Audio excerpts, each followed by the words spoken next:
ದಬ್ಬಾಂಶನಿಗೆ ತುಂಬಾ ಇದೆ ನಿಮಿತ್ತ.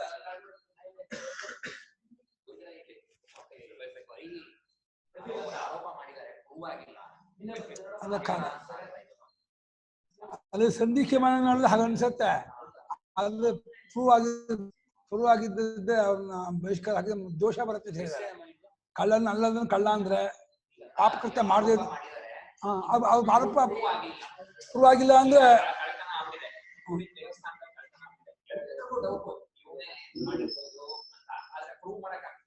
ಆಗ್ತಿಲ್ಲ ಅಂದ್ರು ಅಥವಾ ಆಗಿಲ್ಲ ಅಂದ್ರು ದೋಷ ಆರೋಪ ಮಾಡಿದ್ರೆ ಪಾಪ ಬರುತ್ತೆ. ದೋಷ ಆರೋಪ ಪ್ರೂವ್ ಆದ್ಮೇಲೆ ಅವ್ರ ದೋಷ ನಡ್ಕೋಬೇಕು. ಯಾಕಂದ್ರೆ ಸಂಧಿಕ್ಕೆ ಬರೀ ಅನುಮಾನದಿಂದ ನಡ್ಕೊಂಡ್ರೆ ಶಿಷ್ಟಲ್ಲ ಅನುಮಾನ ಮಾಡಿ ನಡ್ಕೊತಿದ್ದಾರೆ ಅಂದ್ರೆ ಇವನ್ಗೆ ಸ್ವಾತಂತ್ರ್ಯ ಇರಲ್ಲ ಮಾಡ್ಕೊಳಕ್ಕೆ. ದೊಡ್ಡವರು ಆಗಾಗ ಸಮಾಜದವರೆಲ್ಲ ಇಲ್ಲಪ್ಪ ಅಂತೆಲ್ಲ ಒಪ್ಕೊಂಡ್ಬಿಟ್ಟಿರ್ತಾರೆ. ಅವ್ರು ಪ್ರೂವ್ ಆಗದೆ ಹೋದ್ರು ಒಪ್ಕೊಂಡ್ಬಿಡ್ತಾರೆ. ಒಪ್ಕೊಂಡ್ಬಿಟ್ರೆ ಅವ್ರು ಕೆಳಗಿನ ಸಾಮಾನ್ಯರು ನಾನು ನೀವು ಸುಮ್ಮನೆ ಆರೋಪ ಮಾಡಿ ಒಪ್ಕೊಂಡಿದ್ದೀರಾ, ನಿಮ್ಗೆ ಪ್ರೂವ್ ಮಾಡಿಲ್ಲ, ಅದರಿಂದ ನಾನು ಅದನ್ನು ದೋಷಿಯಿಂದ ಅನ್ನಲ್ಲ ಅಂತ ನಾನು ಸೇರ್ಕೊಳ್ತೀನಿ ಆಗಲ್ಲ. ಹಾಗಾಗಿ ಯಾವತ್ತೂ ಪ್ರೂವ್ ಆದ್ಮೇಲೆ ನಡ್ಕೋಬೇಕು. ದೋಷಿನ ಸಂಧಿಕ್ಷೆ ಯಾವುದೋ ಒಂದು ದೋಷದಿಂದ ಸಂಧಿಕ್ಷೆ, ಹಾಗೆ ಏನೋ ಒಂದು ದೋಷದಿಂದ ಕೂತ್ಕೊಂಡವರು ಅಂತ ಹೇಳಿ ಸಮಾಜದಲ್ಲಿ ಪ್ರಸಿದ್ಧ ಆಗಿದ್ದಾರೆ. ಅದು ಅನೇಕ ದೋಷದಲ್ಲಿ ಯಾವುದೋ ಒಂದು ದೋಷ ಕೆಲಸಿದ ದೋಷಿನ.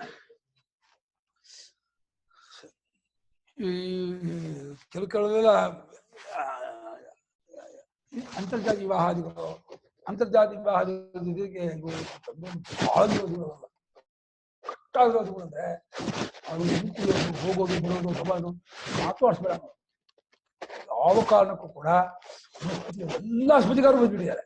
ಸ್ಮೃತಿಕಾರರು ಮಾತ್ರ ಸರ್ವಥಾ ತ್ಯಾಜ್ಯ ಅಂತ ತ್ಯಾಜ್ಯಾನಾರಿ ಸ್ವಪುಚ್ಛವತಿ. ನಾಯಿ ಬಾಲ ಕಟ್ಟಾಗಿ ಮನೆ ಬಿದ್ದಿದ್ರೆ ಕೋಲಿನ ಹಚ್ಚಲ ದಬ್ಬಿರೋ ಬಿಡ್ಬೇಕಂತ. ನೀನ್ ದೋಷ ಸಂವತ್ಸರೇಣ ಪತಿತೇನ ಸಂಚರನ್ನು ಪತಿತೋ ಭವತಿ ವಾಕ್ಯ ಇದೆ. ನೀನೇನೋ ನನಗೆ ಬಿಟ್ಟಿರಕ್ಕಾಗಲ್ಲ, ನಾನು ಸೇರಿಸ್ಕೊಳ್ತೀನಿ ಅಂದ್ರೆ ಆ ದೋಷ ನಾವು ಹೊತ್ಕೊಬೇಕಾಗತ್ತೆ. ನಾವು ಪತಿತರಾಗ್ತೀವಿ. ಒಂದು ಸಂವತ್ಸರ ಕಾಲ ಅವರ ಸಹವಾಸ ಇಟ್ಕೊಂಡು ನಾವು ಅವರ ಜೊತೆ ಕೂಡುದು, ವ್ಯವಹಾರ ಮಾಡುದು, ಊಟ ಮಾಡುದು. ಅದೇ ಜೊತೆ ಮಾತಾಡ್ಸೋದು ದೋಷ ಅಂತ ಹೇಳಿಲ್ಲ, ಮಾತಾಡ್ಸೋದ ಊಟ ಮಾಡೋದು, ಯಾಜನ ಮಾಡೋದು, ಅವ್ರ ಮೇಲೆ ಇದು ಮಾಡೋದು, ಮತ್ತೆ ವಿವಾಹಾದಿ ಸಂಬಂಧ ಇಟ್ಕೊಳ್ಳೋದು. ಅದು ಇಟ್ಕೊಂಡ್ಬಿಟ್ರೆ ಪತಿತ ಸಂವತ್ಸರೇನ ನರಕಪಾತ ಬಿಡ್ಬೇಕು. ಜನ್ಮ ಜನ್ಮಾಂತರಕ್ಕೂ ಇವರಲ್ಲ. ಈ ಮಗ ಆಗಲಿ ಬಿಂಚ ಜಾತಿ ಮಾಡ್ಕೊಂಡು ಓ ಜನ್ಮದಿ ನನ್ನ ಮಗಳಲ್ಲ, ಮುಂದಿನ ಜನ್ಮದಿ ಈ ಮಗಳಲ್ಲ, ನಾನು ಮಾತ್ರ ಎಲ್ಲ ಜನ್ಮಕ್ಕೂ ಒಂದೇ. ಹಾಗಾದ್ರಿಂದ ನನಗೆ ಸದ್ಗತಿ ಆಗ್ಬೇಕು ಅಂತಿದ್ರೆ ನಾನು ಯಾವ ಕಾರಣಕ್ಕೂ ಅವನ ಜೊತೆ ಸಂಬಂಧ ಇಟ್ಕೋಬಾರ್ದು. ಶಾಸ್ತ್ರ ಏನ್ ಮಾಡುದು ಒಪ್ಪ.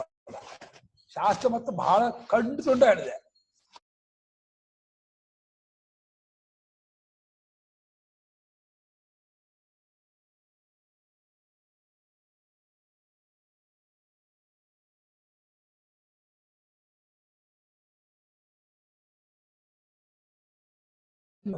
ಕಹಿ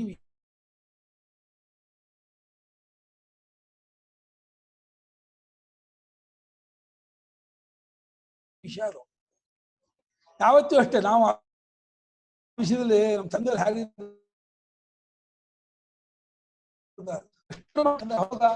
ನಾನು ಮಾತ್ರ ನನ್ನ ಆಧಾರ ನನಗೆ ಬಿಟ್ಟಿದ್ದು.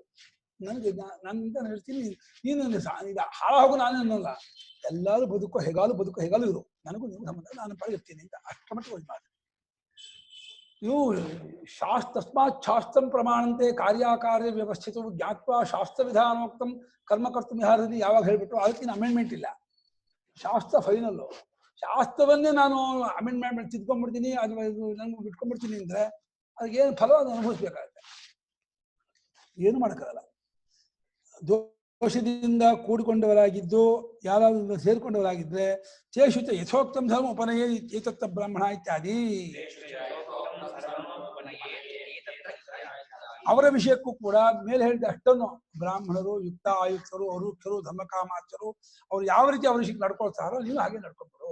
ಮತ್ತೆ ನೀನು ಶಾಸ್ತ್ರನ ಹೊಡ್ಕೊಕ್ ಹೋಗ್ತೀನಿ, ನಂಗೆ ಶಾಸ್ತ್ರ ಸಿಗಲಿಲ್ಲ, ಅದು ವಾಕ್ಯ ಸಿಗಲಿಲ್ಲ, ಕೆಲ್ಸಕ್ಕೆ ಹೋಗ್ಬೇಡ. ದೊಡ್ಡವರು, ತಿಳಿದವರು, ವಿದ್ಯಾವಂತರು, ಅನುಷ್ಠಾವಂತರು, ಧರ್ಮಾತ್ಮರು ಅವ್ರು ಯಾವ ರೀತಿ ಅವ್ರ ವಿಷಯಕ್ಕೆ ನಡ್ಕೊಳ್ತಾರೋ ನೀನು ಹಾಗೆ ನಡ್ಕೊಂಡ್ಬಿಡು ಅಷ್ಟೇ. ಇನ್ನೇನು ಹೆಚ್ಚಿಗೆ ಏಷಃ ಆದೇಶ ವಿಧಿ. ಇದು ಆದೇಶನೇ ಬರೀ ಉಪದೇಶ ಅಲ್ಲ, ಇದು ಇದು ಮಸ್ಟ್ ಅಂಡ್ ಶುಡ್. ನೀನು ನಡ್ಕೋಬೇಕಂತೆ, ನಿಂಗೆ ಇದು ರೂಲು ಅಂತ ಇದ್ದಾರೆ, ನಿನಗೆ ಇದು ಕಟ್ಟಪ್ಪಣೆ ಇದೆ ಅಂತ ನೀನು ಹಾಗೆ ನಡ್ಕೋಬೇಕೆ ಹೊರತು ಇದನ್ನ ಅತಿಕ್ರಮಣೆ ದೋಷ ಪ್ರಾಪ್ತಿಸ್ತಾರೆ. ಆ ಆದೇಶವನ್ನು ಅತಿಕ್ರಮಣ ಮಾಡಿದೆ ನೀನು ದೋಷಕ್ಕೆ ಗುರಿ ಆಗ್ತೀಯ. ಏಷಃ ಉಪದೇಶ ಪುತ್ರಾದಿಭ್ಯ ಪಿತ್ರಾದೀನಾ ತಂದೆ ಮುಂತಾದವರು ಮಕ್ಕಳೇ ಮುಂತಾದವರಿಗೆ, ಮುಂತಾದ ಹಿತೈಷಿಗಳು, ಬಂಧುಗಳು, ಸ್ನೇಹಿತರು, ಅವರೆಲ್ಲರಿಗೂ ಇದನ್ನು ಹೇಳ್ಬೇಕು. ಯಾರ್ಯಾರು ನಮ್ಗೆ ಹಿತೈಷಿಗಳು, ಮಕ್ಕಳು, ಬಂಧುಗಳು, ಅವ್ರೆಲ್ಲರಿಗೂ ಇದನ್ನ ತಂದೆ ಆಚಾರ್ಯರು, ದೊಡ್ಡವರು, ತಿಳಿದವರು ಅವರು ಇದನ್ನ ಹೇಳ್ಬೇಕು. ಈಗೆಲ್ಲ ನಡ್ಕೊಳ್ಳೋರು ಹೀಗಿರಬಾರ್ದಪ್ಪ. ಅಲ್ಲೇ ನಾಪುಷ್ಟಕ್ಕೆ ಧ್ರುವ್ಯಾದ ಒಂದು ವಾಕ್ಯ ಧರ್ಮಶಾಸ್ತ್ರ. ನಿನ್ನ ಹತ್ರ ಧರ್ಮ ಕೇಳಕ್ ಬರ್ದೇನೆ ಹೇಳ್ಬೇಡ ಅಂತ. ಆದರೆ ನಿನ್ಗೆ ಆ ವ್ಯಕ್ತಿ ನಿನ್ನ ಆತ್ಮೀಯನೋ ಬಂಧುವೋ ಮಕ್ಕಳು ಹೇಳು, ಧರ್ಮವನ್ನು ಹೇಳು. ನೀನು ಹೇಳಿದಾಗ ಅವ್ನು ಕೇಳದೆ ಹೋದ್ರೆ ಬಿಟ್ಬಿಡು ಅವನನ್ನ. ಏನು ಸ್ವಪ್ನ ಅನ್ಕೊಂಡ್ಬಿಡು. ಸ್ವಪ್ನದಲ್ಲಿ ಹೇಗೆ ನಮ್ಮ ಮಗನೇ ಇರ್ಬೋದು, ಬಂಧುಗಳು ಇರ್ಬೋದು, ಅನ್ಬೋದು, ಅವ್ರ ವಿರೋಧ ನಡ್ಕೊಂಡ್ರೆ ಸ್ವಪ್ನಕ್ಕಾಗದ ಅಷ್ಟೇ ವಿರೋಧ, ಎಚ್ಚೆತ್ತ ಮೇಲೆ ಅಲ್ಲಿ ಸಂಬಂಧ ಇಲ್ವೋ ಹಾಗೆ ಈ ಎಚ್ಚರದಲ್ಲಿ ನಮ್ಮ ಬಂಧುಗಳು ಇರ್ಬೋದು, ನೆಂಟಿರ್ಬೋದು, ಅಣ್ಣ ತಮ್ಮಂದಿರು ಇರ್ಬೋದು, ಮಕ್ಕಳೇ ಇರ್ಬೋದು, ಇನ್ನೊಬ್ಬರೇ ಇರ್ಬೋದು, ವಿರುದ್ಧ ನಡ್ಕೊಂಡು ಶಾಸ್ತ್ರಕ್ಕೆ ನೀನು ಚೆನ್ನಾಗಿರಪ್ಪ, ಖುಷಿ, ನನಗೂ ಅದಕ್ಕೂ ಸಂಬಂಧ ಇಲ್ಲ, ನನ್ನ ಕರಿಬೇಡ, ನನ್ನ ಬಿಟ್ಬಿಡು. ಈ ಯಾವ ಜನ್ಮ ಅಂತ ನೀವೇ ನನ್ನವನಲ್ಲ, ನಾನು ನಿನ್ನವನಲ್ಲ, ನಾನೇ ನನ್ನ ಉದ್ಧಾರಕ್ಕೆ ಕಾರಣ, ನಾನು ನಮ್ಮ ಪರ ಇದ್ದೀನಿ. ಯಾವತ್ತೂ ಅಷ್ಟೇ ದಾಕ್ಷಿಣ್ಯದ ಬಸರಾದ್ರೆ ಹಡೆಯೋಕ್ ಜಾಗ ಇಲ್ಲ ಅಂತ. ನೀನ್ ಏನಾದ್ರೂ ಅದಕ್ಕೆ ಇದಾಗಬಹುದು ಅಂತ ಹೇಳ್ಕೊ. ನೀನ್ ದಾಕ್ಷಿಣ್ಯ ಪಡ್ಕೊಂಡು ಸೇರ್ಕೊಂಡೆ ಅಂದ್ರೆ ನೀನು ಪಾಪಕ್ಕೆ ಗುರಿ ಆಗ್ತೀಯ. ಆ ಪಾಪ ನೀನು ಶೇರ್ ಆಗ್ತೀಯ. ನಿನಗೆ ಶೇರ್ ನೀನು ಅನುಭವಿಸ್ಬೇಕಾಗತ್ತೆ. ನಿನ್ನ ಎಲ್ಲ ಶ್ರೇಯ ಮಾರ್ಗವೂ ತಪ್ಪು ಹೋಗುತ್ತೆ. ನಿಮ್ಗೆ ಮಹಾತ್ಮ ಸಿಗಬೇಕೋ ತಪ್ಪು ಹೋಗುತ್ತೆ. ಆಮೇಲೆ ತತ್ವಜ್ಞಾನ ಮಾರ್ಗ ತಪ್ಪು ಹೋಗುತ್ತೆ. ವಿಚಾರವಾದ ಬುದ್ಧಿ ಕುಂಠಿತವಾಗುತ್ತೆ. ಜನ್ಮಾಂತರದಲ್ಲಿ ಅಧೋಗತಿ ಆಗುತ್ತೆ. ಎಷ್ಟು ತರಹ ಆ ಪಾಪದ ಸೈಡ್ ಎಫೆಕ್ಟ್ ಅಂದ್ರೆ ತುಂಬಾ ಸೈಡ್ ಎಫೆಕ್ಟ್ ಅದು. ಎಲ್ಲಾನು ಕಿತ್ಕೊಂಡ್ಬಿಡುತ್ತದು. ಶ್ರೇಯಸ್ ಅಷ್ಟು ಕಿತ್ಕೊಂಡ್ಬಿಡುತ್ತೆ ಆ ಪಾಪ. ಏಷಾ ವೇದೋಪನಿಷತ್ತು ವೇದ ರಹಸ್ಯಂ. ಇದು ವೇದದ ಉಪನಿಷತ್ತು ಅಂದ್ರೆ ವೇದದ ರಹಸ್ಯವಾದ ವಿಚಾರ. ಈ ರೀತಿ ನಡ್ಕೋಬೇಕು. ನಾವು ಏನ್ ಹೇಳಿದ್ವಿ, ವೇದಗಳೆಲ್ಲ ಈ ಬೇಸಿಕ್ ಮೇಲೆ ಕರ್ಮವನ್ನು ಹೇಳಿರೋದು. ಈ ಬೇಸಿಕ್ಕೇ ಇಲ್ಲ. ಅವನಿಗೆ ವರ್ಣಾಶ್ರಮ ವ್ಯವಸ್ಥೆ ಇಲ್ಲ, ಒಂದು ಯಾವುದೇ ಆಚಾರ ವಿಚಾರ ಇಲ್ಲ ಅಂದ್ರೆ ಅಗ್ನಿಹೋತ್ರದ ಕರ್ಮಕ್ಕೆ ಅಧಿಕಾರವೇ ಇಲ್ಲ ಅಂತಾರೆ. ಅಂದ್ರೆ ಆಚಾರಹೀನಂ ನಪುನಂತಿ ವೇದಾಹ ಅಂತ. ಆಚಾರಹೀನನಿಗೆ ವೇದ ಪವಿತ್ರವಾದ ಕರ್ಮಾಧಿಕಾರ ಹೋಗ್ಬಿಡುತ್ತೆ. ಅಗ್ನಿಹೋತ್ರದ ಕರ್ಮ ಹೀಗೆ ಪಾತಿತ್ಯನಾಮ ಸ್ವಾಶ್ರಮ ವಿಹಿತೇಶು ಕರ್ಮಸು ಅನಧಿಕಾರ ಅಂದಿದ್ದಾರೆ. ಪಾತಿತ್ಯ ಪತಿತವಾಗೋದಂದ್ರೆ ಏನು, ಸಂಧ್ಯಾದಿ ಕರ್ಮಕ್ಕಿಂತ ಅಯೋಗ್ಯ ಆಗ್ಬಿಡ್ತೀಯ ನೀನು. ಅದು ಮಾಡೋಕ್ಕೆ ಬರಲ್ಲ. ಪತಿತ ಅದು ಮಾಡಿದ್ರೆ ರೋಬೋಟ್ ಮಾಡಿದ್ರೆ ಏನ್ ಫಲವೋ ಅಷ್ಟೇ. ರೋಬೋಟ್ ಮಾಡಿದ್ರೆ ಅದಕ್ಕೆ ಏನ್ ಫಲ? ಸಂಜಾವನೆ ಏನು ಫಲ ಇಲ್ಲ. ಅಧಿಕಾರವೇ ಹೋಗ್ಬಿಡುತ್ತೆ. ಬಹಳ ಹುಷಾರಾಗಿರ್ಬೇಕು. ಯಾವತ್ತಿಗೂ ನಮ್ಮ ಅಧಿಕಾರ. ಇದು ನಾನು ಉದ್ಧಾರ ಆಗಿ ಬಂದಿದ್ದೀನಿ ಈ ಪ್ರಪಂಚಕ್ಕೆ, ನನ್ನ ಉದ್ಧಾರ ನನ್ನ ಕೈಲಿರೋದು. ಇದಕ್ಕೆ ನಾನು ಸಂತರನ್ನ, ಮಹಾತ್ಮರನ್ನ, ದೊಡ್ಡವ್ರನ್ನ ಆಶ್ರಯಿಸ್ಕೊಂಡು ಅದನ್ನ ನಾನು ಇಟ್ಕೋಬೇಕೆ ಹೊರತು ಎಲ್ಲರೂ ಪ್ಲೀಸ್ ಮಾಡಕ್ ಬಂದಿದ್ದೀನಿ.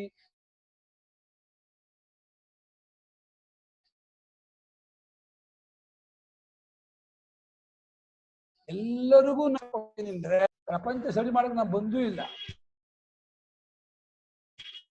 ಅಲ್ಲಿ ಕೆಲಸ ಅಲ್ಲೂ ಅಲ್ಲ. ವೇದಾರ್ಥ ಇತ್ಯೇತದು. ಇದು ವೇದಾರ್ಥವೋ, ವೇದದ ತೀರ್ಮಾನವೋ ಅಂತ ಅರ್ಥ. ಏತದೇವ ಅನುಶಾಸನಂ ಈಶ್ವರ ವಚನಂ. ವೇದದ ಮೂಲಕ ಪರಮೇಶ್ವರನು ಇದನ್ನೇ ಅನುಶಾಸನೆ ಮಾಡಿದ್ದಾನೆ. ಈ ರೀತಿ ನಡ್ಕೊಳ್ರೋ, ಹೀಗಿರ್ರೋ, ಈ ರೀತಿ ನಡ್ಕೊಂಡ್ರೆ ನೀವು ಉದ್ಧಾರ ಆಗ್ತೀರಾ.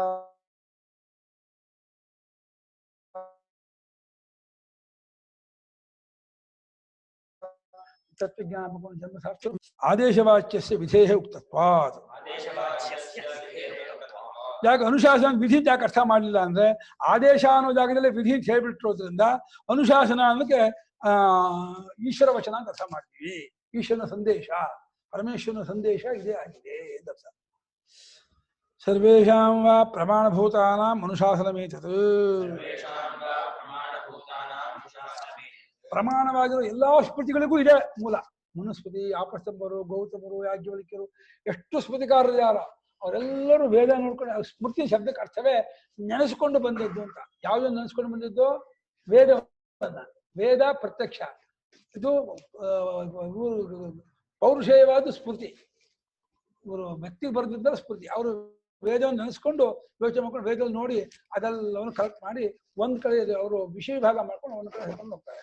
ದಾಯಾದಿ ಭಾಗ ಒಂದ್ ಕಡೆ, ಆಶೋಚಿ ಭಾಗ ಒಂದ್ ಕಡೆ, ಸಂಸ್ಕಾರಗಳ ಒಂದ್ ಕಡೆ, ಅದು ವಿಭಾಗ ಅವ್ರು ಮಾಡ್ಕೊತಾರೆ. ವೇದ ಅಲ್ಲೆಲ್ಲ ಚುಚ್ಚಿ ಇರುತ್ತಲ್ಲ ಅದೆಲ್ಲ ಒಂದ್ ಮಾಡ್ಕೊತಾರೆ.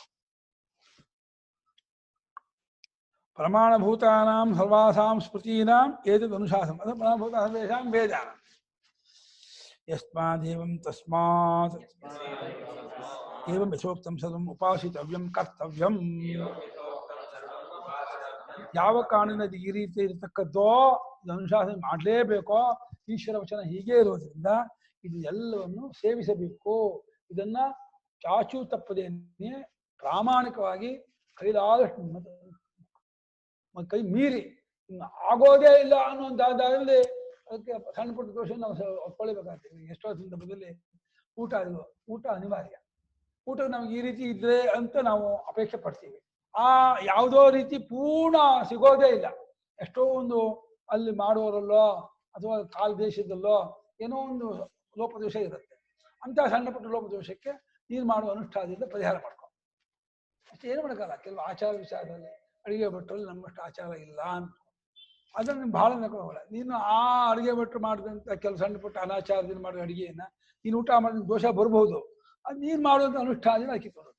ಅದು ಮಹಾಪಾತಕ ಉಪಾತಕವಾದ ಮಾತ್ರ ಅಡಿಗೆ ಭಟ್ರು ಬಿಡಬೇಕಾಗಿದೆ. ಅದು ಬ್ರಹ್ಮಹತ್ಯ ಮಾಡುವವನು ಅಡಿಗೆ ಭಟ್ಟ, ಸುಲಾಪಾನ ಮಾಡುವವನು ಅಡಿಗೆ ಭಟ್ಟ ಅಂದ್ರೆ ಅಂಥ ಅಡಿಗೆ ಭಟ್ರು ಇಟ್ಕೊಳ್ಳೋ ಬರೋಲ್ಲ. ಸಣ್ಣ ಪುಟ್ಟ ಎಂಜಾಯ್ ಮಾಡ್ಕೋತಾರೆ, ಇದನ್ನು ಮುಟ್ಕೋತಾರೆ, ಇದನ್ನೇನೋ ಮಾಡ್ಕೋತಾರೆ, ಆಶೀರ್ವಾದಗಳು ಮಾಡಲ್ಲ, ಬೈದ ದೇಶಕ್ಕೆ ಬಂದೆ ಕೈಕಾತುಗಳು ಮಾಡೋದು ಅನ್ನೋದೆಲ್ಲ ಏನು ಮಾಡೋಕ್ಕಲ್ಲ. ತುಂಬಾ ಜನ ಅದು ಇದೆ. ಅದು ಮಾಡಿದ್ರೆ ಒಳ್ಳೇದು. ಅವರು ಕೂಡ ಕೈಕಾತುಕೊಂಡ್ಬಂದು ಆಶೀರ್ವಾದ ಮಾಡಿದೆ, ಬೈದ ದೇಶಕ್ಕೆ ಆಶೀರ್ವಾದ ಮಾಡಿದೆ, ಸ್ನಾನ ಆಚಾರ ಶಿಖಾವಂತರಾಗಿದ್ದೆ, ಎಲ್ಲ ಸರಿ. ಆಗ ಇರ್ಬೇಕಲ್ಲ. ಅವಾಗ ಏನ್ ಮಾಡ್ಬೇಕು? ಏನೋ ಒಂದು ಅಮೆಂಡ್ಮೆಂಟ್ ಮಾಡ್ಕೊಳ್ಬೇಕು. ಆ ತರಹ ತರ್ಜಮೆ ಒಪ್ಪೋದು ಅದಕ್ಕೂ ದೋಷ ಅಂತಾರೆ. ಅದನ್ನು ನೀವು ಅನುಷ್ಠಾನ ಮಾಡ್ಕೊಂಡು ಕಳ್ಕೊಬೇಕು. ನಿನ್ನದಾಗಿ ತೀವ್ರವಾಗಿ ಅನುಷ್ಠಾನದಲ್ಲಿ ಒಂದಷ್ಟು ಕಿತ್ತಾಕ್ಬೇಕು. ಏನು ಮಾಡೋಕ್ಕಾಗಲ್ಲ. ಅದಕ್ಕೆ 1000 ಎಕ್ಸ್ಟ್ರಾ ಓಂಕಾರ ಜಪ ಮಾಡಿಬಿಟ್ಟು ಆ ಪಾಪಕ್ಕೆ ಇಟ್ಕೊಂಡ್ಬಿಟ್ಟು ಬಾಕಿ ಜಪ ಓಂಕಾರ ನಮ್ದಕ್ಕೆ ಇಟ್ಕೋಬೇಕು, ನಮ್ಮ ಆತ್ಮೋದ್ಧಾರಕ್ಕೆ. 3 ಅಥವಾ 1,000 ಮಾಡಿದ್ರೆ 1,000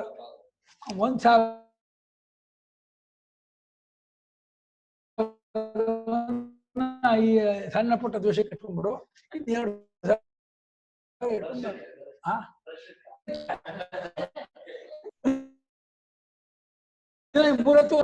ಏನೇನೋ ಮಾಡ್ತಾರೆ.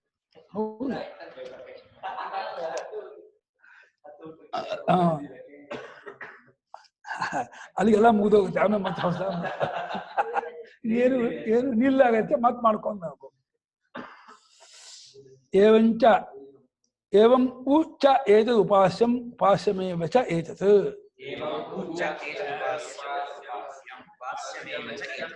ನ ಅನುಪಾಸ್ಯಮಿತಿ ಆದರಾರ್ಥಂ ಪುನರ್ವಚನ.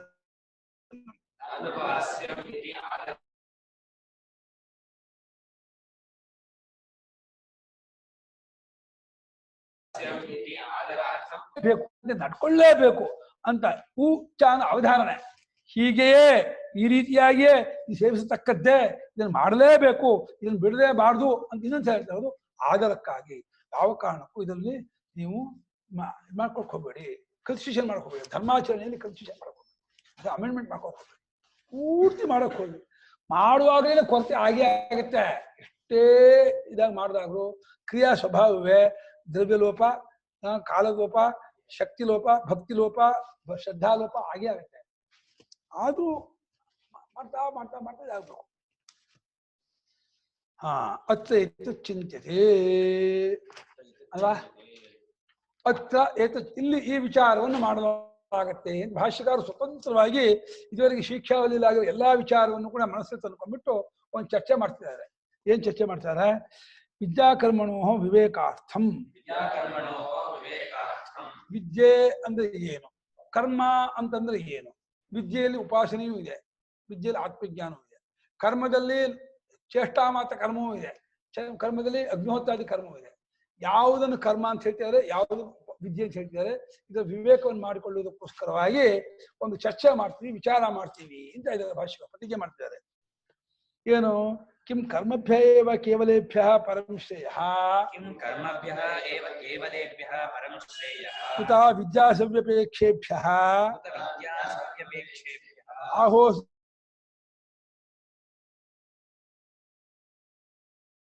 ವಿದ್ಯಾಕರ್ಮಭ್ಯಾಂ ವಿದ್ಯಾಯಾ ವಾ ಕರ್ಮಾಪೇಕ್ಷಾಯಾಃ ಕುತ ಕೇವಲಾಯಾಃ ಏವ ವಿದ್ಯಾಯಾಃ ಇತಿ ಷಟ್ ಪ್ರಕಾರ ವಾ 6 ಪ್ರಕಾರ 5 ಆಯ್ತು. 5 ಏನು ಬರೀ ಶುದ್ಧವಾದ ಅಗ್ನಿಹೋತ್ರಾದಿ ಕರ್ಮದಿಂದಲೇ ಪರಮಶ್ರೇಯ ಹೆಚ್ಚಿನ ಶ್ರೇಯಸ್ ಯಾವುದೋ ಮೋಕ್ಷ ಆಗತ್ತೆ ಅಂತ ಮಾಡ್ಕೋಬೇಕಾ, ಅಥವಾ ಉಪಾಸನೆಯನ್ನು ಇಟ್ಕೊಂಡ ಸವ್ಯಪೇಕ್ಷೆಯನ್ನು ಜೊತೆಲಿ ಇಟ್ಕೊಂಡ ಕರ್ಮ ಪ್ರಧಾನ ಮಧ್ಯೆ ಉಪಾಸನೆಯನ್ನು ಕೂರಿಸ್ಕೊಂಡದ್ದಾಗಿರೋ ಕರ್ಮದಿಂದ ಮೋಕ್ಷ ಆಗತ್ತೆ ಅಂತ ಅನ್ಕೋಬೇಕಾ, ಅಥವಾ ವಿದ್ಯಾಕರ್ಮಗಳನ್ನು ಎರಡನ್ನೂ 50-50 50 ಮುಂಚೆ 25-75 ಈಗ 50-50 ಇಟ್ಕೊಂಡು ಮಾಡ್ಕೊಂಡದ್ದಾಗಿರೋ ಕರ್ಮ ವಿದ್ಯೆ ಆಗತ್ತೋ, ಅಥವಾ ವಿದ್ಯೆ 75 ಕರ್ಮ 25 ಹಾಗೆ ಮಾಡ್ಕೊಂಡದ್ದು ವಿದ್ಯಾವ ಕರ್ಮಾಪೇಕ್ಷೆ ಕರ್ಮದ ಅಪೇಕ್ಷೆ ವಿದ್ಯೆ ಜಾಸ್ತಿ ಕರ್ಮವೂ ಆಗಲೇ ಅಲ್ಲಿ ಸವ್ಯಪೇಕ್ಷೆ ಅನ್ನೋದು ಸೆಕೆಂಡ್ರಿ ಆಗುತ್ತೆ. ಹೌದು, ಎರಡು ವಿದ್ಯಾ ಜ್ಞಾನ ಉಪಾಸನೆ ಎರಡು. ಅದು ಕೇವಲವಾದ ಉಪಾಸನೆ ಅದು ಕೇವಲವಾದ ಆತ್ಮಜ್ಞಾನ. ಪೂರ್ವ ಪಕ್ಷಿ ಪ್ರಕಾರ ವಿದ್ಯೆಯ ಉಪಾಸನೆಯೇ ಸಮುಚ್ಚಯ ಅನ್ನುವಾಗ ಉಪಾಸನೆ ಕರ್ಮ ಸಮುಚ್ಚಯನೇ ಅವನು ಹೇಳೋದು. ಆತ್ಮಜ್ಞಾನ ಅವನು ಗೊತ್ತೇ ಇಲ್ಲ. ಯಾವುದರಿಂದ ಮೋಕ್ಷ ಅಂತ ಪ್ರಶ್ನೆ 5 ಆಯ್ತು ಇಲ್ಲಿಗೆ. ತತ್ರ ಕೇವಲ ಭೇವ ಕರ್ಮ ಶುರು ಮಾಡ್ತಾನೆ. ಸ್ವಾಮಿ ನನ್ನನ್ನು ಕೇಳೋದಾದ್ರೆ ಯಾರು ಹೇಳ್ತಿರೋದು? ಮೀಮಾಂಸಕ, ಪೂರ್ವಪಕ್ಷ ಮೀಮಾಂಸಕ. ನನ್ನನ್ನು ಕೇಳಿದ ಕುಮಾರ ಭಟ್ಟ ಬರ್ತಾರೆ, ಸ್ವಾಮಿ ನಮ್ಮನ್ನು ಕೇಳೋದಾದ್ರೆ ಕರ್ಮ ಒಂದ್ ಸಾಕು, ಅಗ್ನಿಹೋತ್ರಾದಿ ಕರ್ಮ ಮಾಡ್ಬಿಟ್ರೆ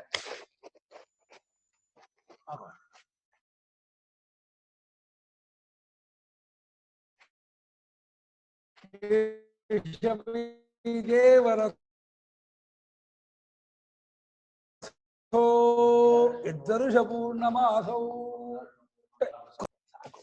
ಕೇಶವೀ ದೇವಯಾನ ಪಂಥ ಎದ್ದರುಷ ಸಾಕು ನೀರು ಬೇಕು ಅಂತ ಶ್ರುತಿ ಹೇಳ್ತಾ ಇದೆ. ಶ್ರುತಿ ಮೇಲೆ ನಂಬಿಕೆ ಪಡ್ತೀರಾ? ಅಪನಂಬಿಕೆ ಪಡ್ತೀರಾ?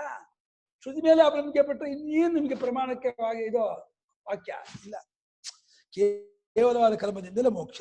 ಯಾಕಂದ್ರೆ ಸಮಸ್ತ ವೇದಾರ್ಥ ಜ್ಞಾನವತಃ ಕರ್ಮಾಧಿಕಾರ.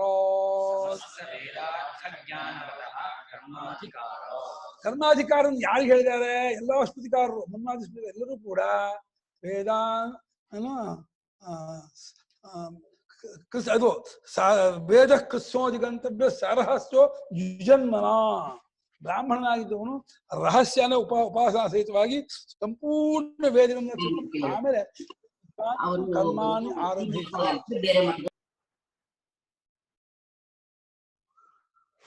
ತಿಳಿದವನಾಗಿ ಕರ್ಮವನ್ನು ಮಾಡಬೇಕು ಅಂತ. ಸಮಸ್ತ ವೇದಾರ್ಥ ಜ್ಞಾನ ಉಳ್ಳವನಿಗೆ ಕರ್ಮಾಧಿಕಾರ ಬಿಟ್ಟಿದ್ದಾರೆ ಜೈಮಿನಿಗಳು. ವಿದ್ವಾನ್ ಯಾಜಯತಿ ವಾಕ್ಯ. ಸಮಸ್ತ ವೇದಾರ್ಥದಲ್ಲಿ ಆತ್ಮವಿಚಾರವೂ ಇದೆ, ಉಪಾಸನಾ ವಿಚಾರ ಇದೆ, ಕರ್ಮ ಇದೆ. ಅವನು ಯಜತಿ ಅಂದಿದ್ದಾರೆ. ಕರ್ಮ ಮಾಡ್ತಾನೆ ಏನಾಯ್ತು? ಕರ್ಮಕ್ಕೆ ಪ್ರಾಧಾನ್ಯ. ಯಾಕೆ ಹೇಳೋ? ಪ್ರಪಂಚ ಕ್ರಿಯಾಮಯ, ಕ್ರಿಯೆಗೆ ಬೆಲೆ ಹೊರತು ವಸ್ತುಗೆ ಬೆಲೆ ಇಲ್ಲ.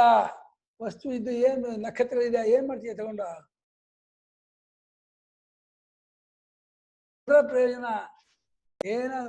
ಕ್ರಿಯಾಪದ ಇದೆ, ವಾಕ್ಯ ಮಾಡೋಣ ತಾಕತ್ತಿದ್ರ. ಕ್ರಿಯಾಪದ ಏನ್ ಹೇಳ್ತೀಯ? ಕರ್ಮವನ್ನು ಹೇಳ್ತೆ. ಕ್ರಿಯಾ ಪದ್ಧತಿ ಕ್ರಿಯಾ ಕರ್ಮವನ್ನು ಹೇಳುತ್ತೆ.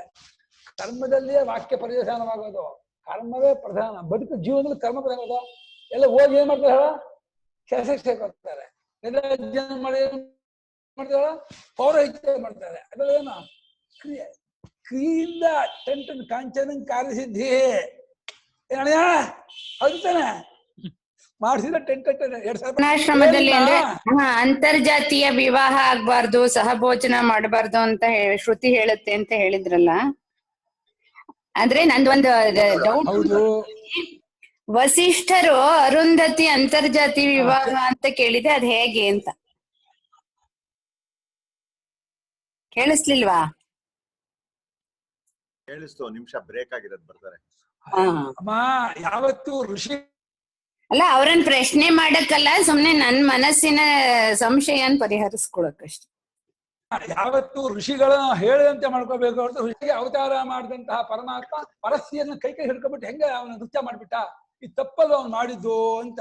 ಹೌದು, ಧರ್ಮ ವ್ಯತಿಕ್ರಮೋ ದೃಷ್ಟ ಈಶ್ವರಾಣಾಂ ಹಿ ಸಾಹಸಾಂ. ಹೌದು, ಈಶ್ವರ ಹಾಲಾದ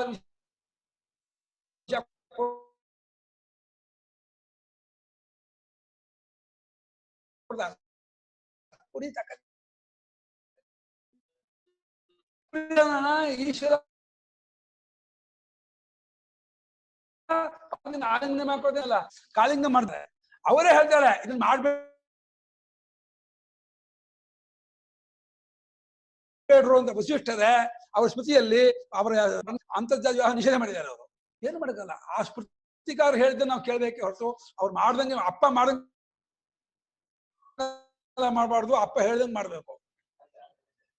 ಅಲ್ಲ ಹಾಗಲ್ಲ ಗುರುಗಳೇ, ಇವರು